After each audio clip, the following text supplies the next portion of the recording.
Ladies and gentlemen, welcome back to another video. Today we are taking another look at the B-11. Just in case you are wondering, I did one of these videos before, so why on earth am I making another video on the B-11, I hear you ask? Well, quite simple. The first one I did was in a single player environment, so a lot of things were still left up for debate, like how it does fare against other aircraft and against ground units. But a fair warning, by no means am I a good pilot. Hell, mediocre at best, but I have flown my fair share of aircraft in GTA and I've been in quite a few dogfights, so I thought, let's just give it a go. So I also kinda said that I wasn't gonna make any more of these testing videos, but the fact of the matter is I really just enjoy making them. Even though I'm not a fan of GTA Online in its current state and after hours, I'm also not a fan of people like nitpicking these videos apart and like trying to prove me wrong on everything that I may or may not have done wrong. It is a lot of fun jumping in these vehicles and see how they do and how they work. So what I'm really testing is things that are interesting to me, and those things might not be interesting to you, or maybe I'm not doing it in the right way to test these things, but to me it's the most fun way to make a video, and that's what I care about. I just want to be somewhat entertaining throughout these videos and blah. Listen up. End of the day, this is the deal. Nobody in the GTA community, none of the GTA YouTubers will cover every single bit of these aircraft. I will miss things. GTA Man will miss things, Tylerius, the professional, Gilly, all of us will miss certain things about planes or do not test certain aspects of the plane. So at the end of the day, watch all of our videos and then you will have the complete picture of these planes, and even then we might miss things. Like, we're just human beings anyways, okay? Okay, so I am not going to go over the customization in this video. I kinda covered that on the last video on the B-11 and you've seen it about 1 billion times by now. I'm not gonna bore you with that shit. On stream and off stream, I kinda played around with the B-11 for a little bit and I took it for a spin in a PvP environment to see how it really does. I covered a lot of things in my previous video, but there are a few things that are definitely worth mentioning that make this plane somewhat interesting for a handful of people at least. So the plane was basically as I expected. For whatever reason, the B-11 really falls short in regards to firepower if you are up against ground units, which is to me quite odd since this vehicle is supposed to be the ultimate air-to-ground vehicle. The iconic gun is somewhat disappointing, and even the most skilled pilots will have a bad time trying to shoot ground units with this thing. Add on top of that the gun does not kill in one hit. I survived 2 direct hits from the cannon without bullshock or anything. So I don't know if that is a bug or what the hell is going on there, but it is really weak against personnel. And to be fair, it doesn't do a whole lot better versus vehicles either, mainly because of its fire rate.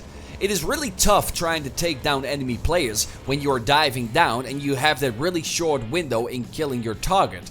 No, the gun does not complement that short window. Now, this raised a pretty interesting question, for me at least. So, is this vehicle actually bad, or are the rest just really overpowered? In fairness, I do think it's a bit of both worlds really. It has a lot of firepower, but everything seems to be lacking or falling short in one way or another. I think with the expectations that we had from this plane and its real life counterpart it is, and what we got is just a little bit disappointing. And it turns out this is a bad air-to-ground plane, which is really odd because it's supposed to be the ultimate air-to-ground plane, but it is a good air-to-air plane. So, there are a couple of cool things that can be used to your advantage in dogfighting situations. First of all, the speed of the plane. This plane is really weird. It is really slow when you are close to the ground, but insanely fast above a certain height. Now, I saw a lot of people saying that you have to be way up in the clouds for this speed boost to kick in, but that is not entirely true. The speed kicks in around Maze Bank Tower level, and that is like the exact height you need to have for the speed boost to kick in, regardless of where you are on the map. So if you keep that altitude of Maze Bank level, you are going pretty fast, and it feels really odd because as soon as you go further north you have mountains of course, and it feels like you're really close to the ground but you're still going really fast. So it kicks in at a certain altitude regardless of what is below you. And the maze bank height is not really that high if you are in a plane really. And this really makes for an interesting dynamic about the aircraft. If you stay around that altitude, you can pretty much throw your opponent off guard really easily. If you want to slow down to get a precise angle on your opponent, fly down a bit lower. If you need to get away or make a fast turn, go a little bit higher. So this plane also does not stall going vertically. So if you're in a bit of a pickle with a fighter behind you, you can climb up really fast to the altitude to get the speed boost and off you go. I've tried this on multiple occasions and it really does work. So when you're pretty high, the speed and the turning radius really work to your advantage and will beat a lot of other planes in a PvP situation. Unfortunately, I did not get around to testing it against the Starlin, but my man Gilly Master number 16 will have you covered for that one, and that video will come one of these days, I'm sure. I did manage to get an upper hand on 2 pyros on stream though, but that might just have been sheer luck. Gilly is your man to check that information out. So the turning, the way it maneuvers is really good. The cannon is not too bad in dogfights since it does pack a mean punch against single aircraft. So the homing missiles can be used to throw your opponent off guard. By the way, for whatever reason, Rockstar decided to limit them to 30 of them. The agility and the speed to get behind enemy aircraft, and then the cannon to finish them off. Now, a lot of people simply test this by shooting the plane, and a lot of people, that is me included of course, I did that on the last video I put out.